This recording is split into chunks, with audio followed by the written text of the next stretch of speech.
Hi friends, இன்றைக்கி நம்ம என்ன பார்க்க போகிறோன்னா உளுந்தஞ்சோறு தான் பார்க்க போகிறோம். வாங்க எப்படி செய்கிறதுனே பார்க்கலாம். இது உடம்புக்கு ரொம்ப ஹெல்த்தியான ஒரு சாப்பாடு.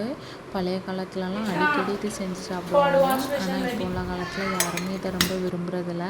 வாங்க எப்படி செய்கிறதுன்னு பார்த்துடலாம். இதுக்கு 2 கப்பு உளுந்து, 1 டேபிள் ஸ்பூன் வெந்தயத்தை நல்லா கழுகி தேவையான அளவுக்கு தண்ணி வச்சு அதை நல்லா வேக போட்டுக்கலாம். அந்த கேப்பில் நம்ம சுக்கு ரெடி பண்ணிடலாம். சுக்கு பொடி ரெடி பண்ணியாச்சு. தேவையான அளவுக்கு சுக்கு எடுத்து மிக்சியில் போட்டு அரைச்சி ஜலிச்சு எடுத்தாச்சு. இப்போது 2.5 கப்பு அரிசி எடுத்து நல்லா அரை வேக்காடு வெந்த உளுந்து கூட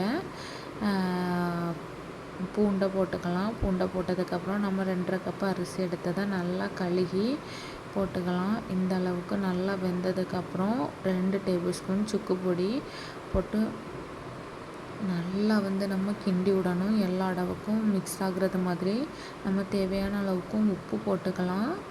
நல்லா போட்டு நல்லா கிளறி விட்டால் அப்போவே அந்த ஸ்மெல் வீடு முழுக்க பரவும். இப்போ ஒரு 1.5 முடி தேங்காய் போட்டு நல்லா கிண்டி விட்டு வேக வச்சு இறக்குனா உளுந்தஞ்சோறு ரெடி. வாங்க சாப்பிடலாம்.